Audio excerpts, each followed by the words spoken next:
screaming for help, and we're trying to get them out. An MPD sergeant saves a man from a burning car. Easy access to bus stops is better than ever. See the West Side story on plans for expanding METRORapid, and a high school art project takes off. Hi, I'm Doug Deloney, and this is Metro Matters. We begin with a better walk, a better stop, and a better ride. We're marking a major achievement in making sure everyone has easy access to all bus stops. 2,500 have now been upgraded with sidewalk, wheelchair ramp, and bus shelter foundation improvements. We celebrated with 4 ribbon-cutting events across the area in a single day.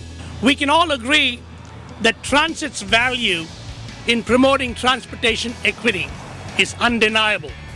Access is everything.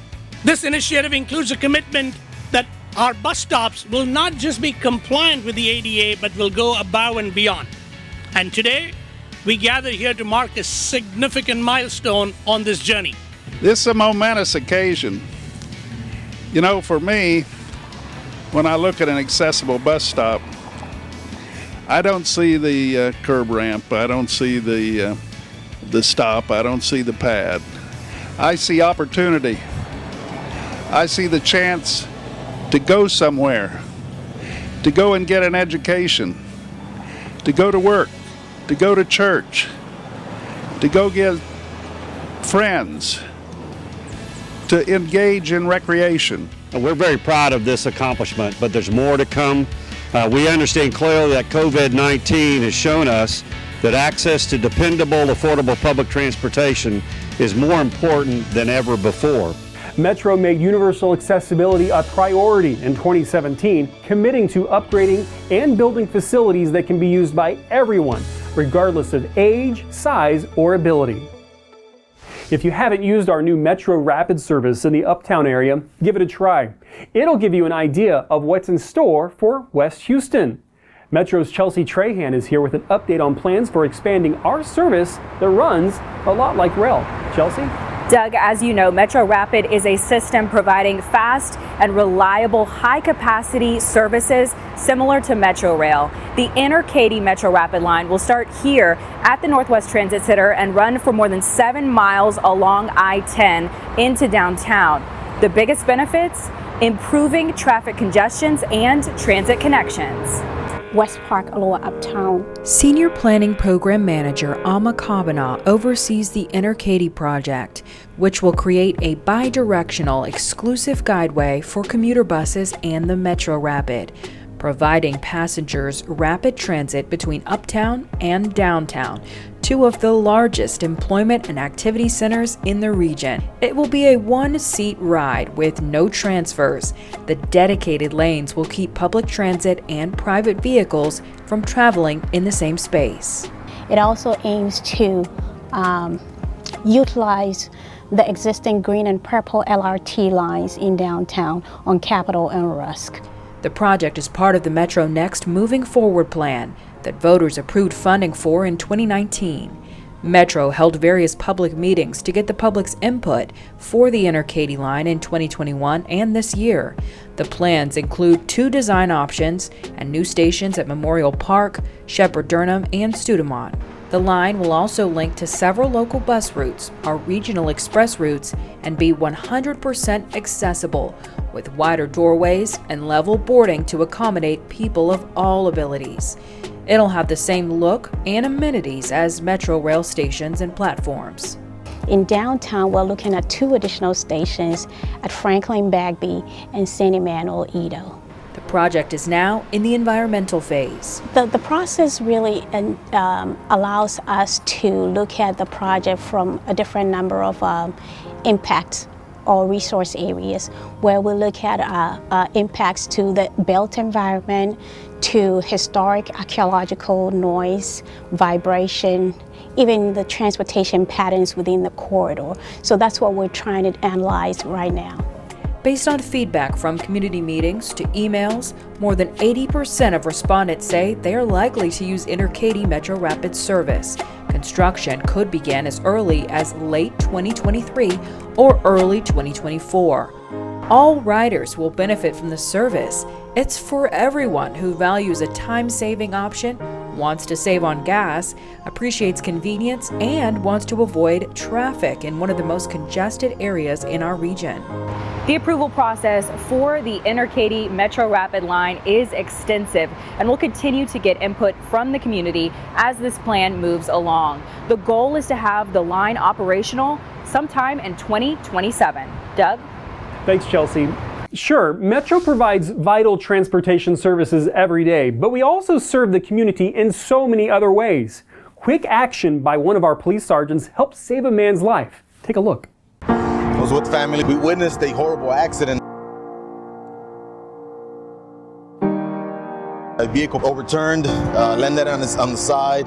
It immediately, it engulfed in flames. I immediately, went out there and along with two other good Samaritans that actually, also witnessed the accident, and we can see him, through the, in the windshield. He was screaming for help, and we were trying to get him out. After several attempts, we managed to break the sunroof and pull him out, the driver out to safety.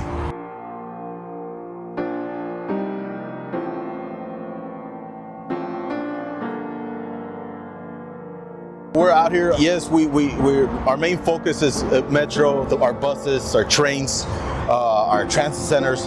But we're out there, and if somebody needs help, anybody can flag us down. We're police officers 24/7, 365 days out of the year. So whatever the citizen needs, even if it's nothing on the property, if they see Metro, if they see an officer, hey, they can flag them down if they need assistance, and we'll be more than happy to help.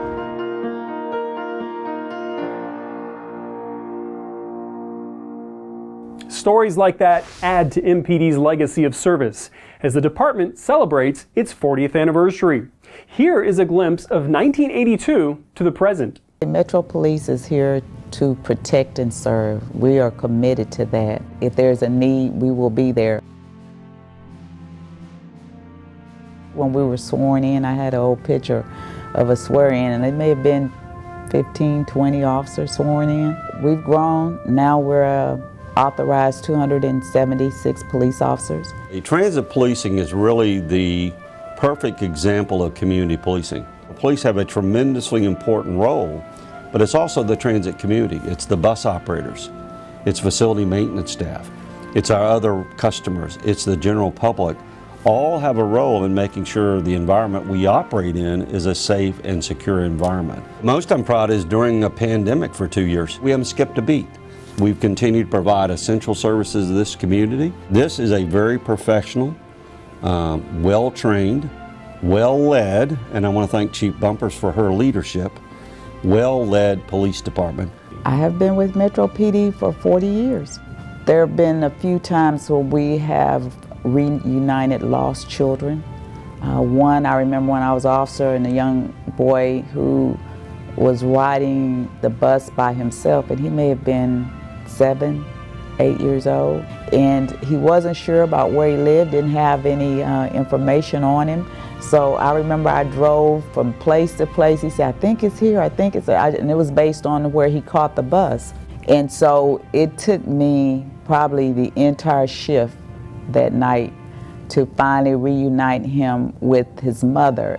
And we do not turn a blind eye. It means something to us to make sure that we uphold the oath that we took and this badge that we wear, because when someone needs help, they only see police. We're here to serve the public.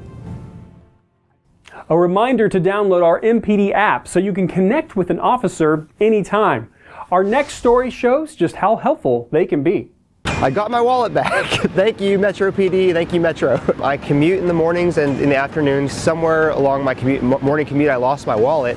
Two ladies running across the street. They ran straight to us and told us they found this wallet on the sidewalk within the block of the rail. It was just pure luck that no one, the wrong person didn't find it. Didn't really want to put it in lost and found, so I thought it would be in the best interest I'd try to locate him. In investigations, we handle absolutely everything. We actually have a system here in investigations where I can look up and look further into somebody's background. We came up with possible phone numbers. I really was so thankful that they went the extra mile. They said that they tried to go to what they thought was my address, And they put a lot of effort in trying to get it back to me. They called me and we set it up, and 15 minutes later I had my wallet. I didn't have to replace my cards, all the cash was there. I had little knickknacks that you can't even replace, so everything was accounted for. This is just one of the little things that we would do for the public. We try to treat everything as like, what if it was one of our family members, or that could have been my wallet or her wallet or somebody else's wallet. We'd want to be able to get it back to the person. We go above and beyond to assist anybody that we can. Thank you all so much for all the great work you do. One of the things we like to do here at Metro is feature our employees in action. Watch as workers tackle some tough jobs.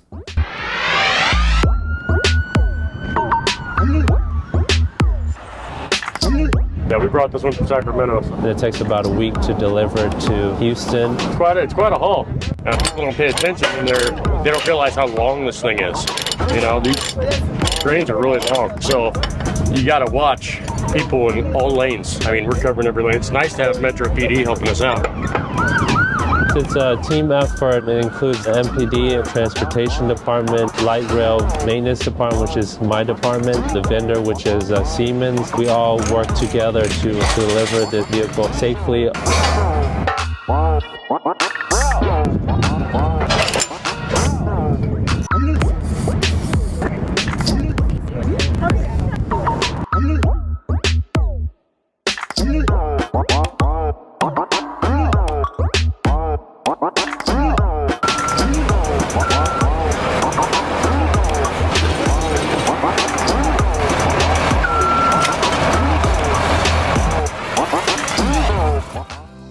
Wow, hats off to those employees. We want to remind you Metro is hiring with up to $4,000 in incentives for bus operators and $8,000 for mechanics. You can apply at workformetro.org. We have a lot of other positions open as well.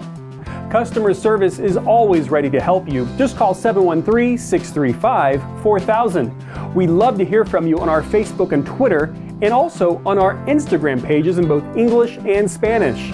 Also, check out our YouTube channel. And on our all-new website, sign up for our Metro Connections newsletter and listen to our podcast, The Next Stop, to learn more about our services and projects. Our final story is one project that was years in the making. Students at Dwight D. Eisenhower High School recently unveiled a new bus shelter they designed back in 2018. Proud and warm feeling, reminding me that I contributed something to the community and that me and my peers were able to actually make it come to life. Giving high school students a real-world opportunity to develop a product and take it from conception to completion. So we pretty much wanted a spacious, environment-friendly metro stop, so whenever harsh conditions happen, nobody could get wet, it could be safe, and just bigger space.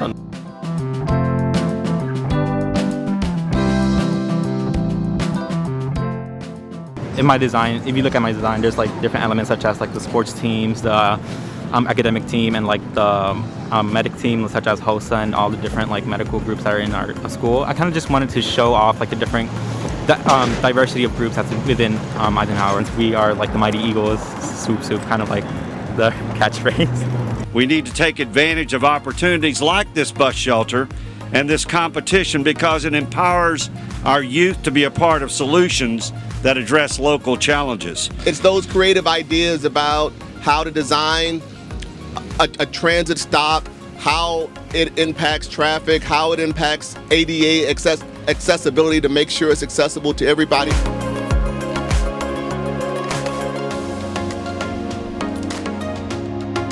A legacy that here is for our neighborhood and our entire community. They will remember you. I guess just my words of encouragement is to not hide enthusiasm and don't be afraid of trying.